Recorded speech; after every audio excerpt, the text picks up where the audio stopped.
जलसंधारणाच्या जनजागृतीसाठी आज राज्यभरात महावॉकेथॉनचं आयोजन करण्यात आलं आहे।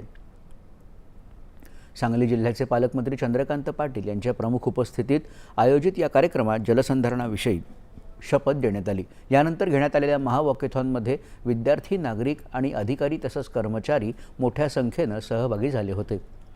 कोल्हापूरमध्ये जिल्हाधिकारी डॉक्टर विजय राठोड यांच्या हस्ते वॉकेथॉनचं उद्घाटन करण्यात आलं। सहभागी युवकांनी मृद आणि जलसंधारणाबाबतचा संदेश दिला। जालन्यात जिल्हाधिकारी कार्यालयापासून सुरुवात झालेल्या वॉकेथॉनला जिल्हाधिकारी अशिमा मित्तल, महापौर वंदना मगरे यांनी हिरवा झेंडा दाखवला।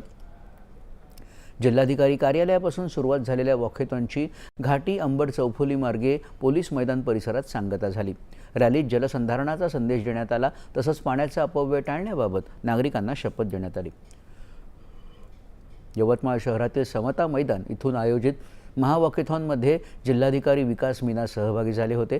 शहरातील विविध शाळा आणि महाविद्यालयांमधले विद्यार्थी आणि नागरिकही मोठ्या संख्येनं सहभागी झाले होते।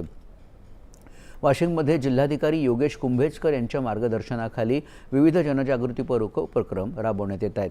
बाकलीवाल विद्यालयात आजचं जलसंवर्धन उपाय आणि पाणी बचत या विषयावर पोस्टर स्पर्धेचं आयोजन करण्यात आलं होतं।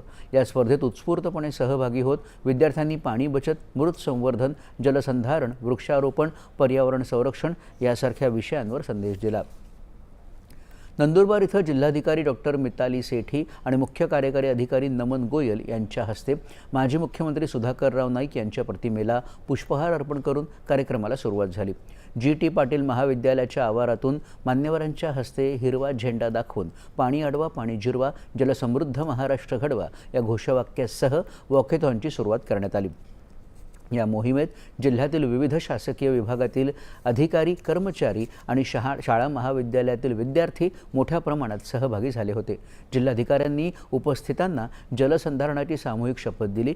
पाणी अडवणं, पाणी जिरवणं आणि भूजल पुनर्भरणाबाबत जनजागृतीपर माहितीही यावेळी दिली गेली। वॉकेथॉन आणि विविध उपक्रमात सहभागी झालेल्या विद्यार्थ्यांना प्रमाणपत्र, सन्मानचिन्ह आणि पदक देऊन त्यांचा सन्मान करण्यात आला। राज्यभरात आज